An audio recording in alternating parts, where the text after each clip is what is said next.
इस्रायलच्या सैन्यानं पुन्हा एकदा गाझा पट्टीमध्ये रविवारी हल्ले केले आहेत। या हल्ल्यामध्ये 44 जणांचा मृत्यू झालेला आहे, ज्यामध्ये 5 पॅलेस्टिनी नागरिकांचाही समावेश आहे। या हल्ल्यांमुळे पुन्हा एकदा गाझा पट्टीमध्ये अशांतता पसरलेली आहे।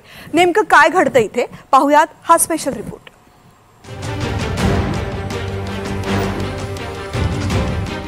राफामधील पायाभूत सुविधा उद्ध्वस्त करणाऱ्या इस्रायली सैन्यावर हमासनं टँक विरोधी क्षेपणास्त्र डागल्याचा आणि गोळीबार केल्याचा आरोप करण्यात आलाय।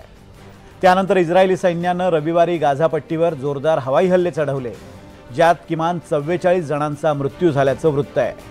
पॅलेस्टिनी सूत्रांनी दिलेल्या माहितीनुसार इस्रायली विमानांनी राफाच्या पूर्वेकडील भागात जोरदार हल्ले केले आहेत। बॉम्ब हल्ला सुरूच राहिल्यानं रुग्णवाहिका कर्मचाऱ्यांना इस्रायलच्या नियंत्रणाखाली असलेल्या भागात पोहोचणं सुद्धा कठीण झालं। गाझाच्या मध्यवर्ती भागातील देर अल बलाह इथल्या अल जवायदा गावात एका कॅफेवर इस्रायली विमानांनी हल्ला केला। त्यात 5 पॅलेस्टिनी नागरिक ठार झाले। मृतांना आणि जखमी झालेल्यांना शहरातील अल अक्सा रुग्णालयात हलवण्यात आले। हे भयानक आहे। आज सकाळी आम्ही कामावर आलो होतो, मग आम्हाला सूचना मिळाली की दीर अल बहा येथे रुग्णालयापासून जवळ असलेल्या एका कॅफेमध्ये ड्रोन हल्ला झालाय। म्हणून आम्ही तयारी करू लागलो।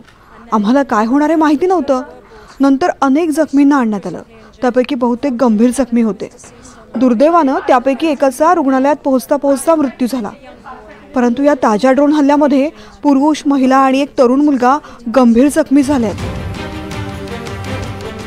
2 वर्षांच्या युद्धानंतर युद्धबंदी करार कायम राहील, खऱ्या अर्थानं शांतता परत येईल आणि उद्ध्वस्त झालेल्या अवशेषांवर त्यांचं जीवन पुन्हा एकदा उभारलं जाईल अशी अपेक्षा गाझावासियांची होती। पण त्यांची ही अपेक्षा इस्रायली हल्ल्यांनी धुळीस मिळाली आहे।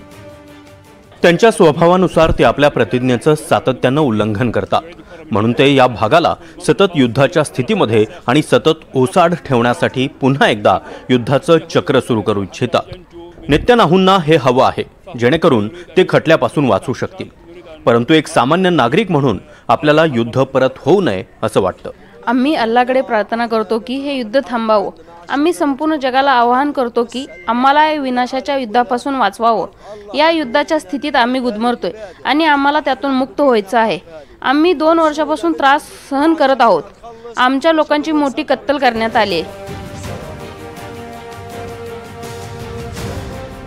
हमासची सशस्त्र शाखा अल कसम ब्रिगेड्सनं रविवारी सांगितलं की ते गाझा पट्टीमध्ये युद्धबंदीसाठी पूर्णतः वचनबद्ध आहेत आणि राफामधील घटना किंवा संघर्षाची कोणतीही माहिती त्यांनी नाकारली आहे। अल कसम ब्रिगेडनं जारी केलेल्या एका निवेदनात राफाला इस्रायली सैन्याच्या नियंत्रणाखालचा रेड झोन असं म्हटलंय। मार्च 2025 मध्ये पुन्हा लढाई सुरू झाल्यापासून तिथल्या उर्वरित तुकड्यांशी संपर्क तुटलाय असंही म्हटलंय। Bureau report, NDTV Marathi.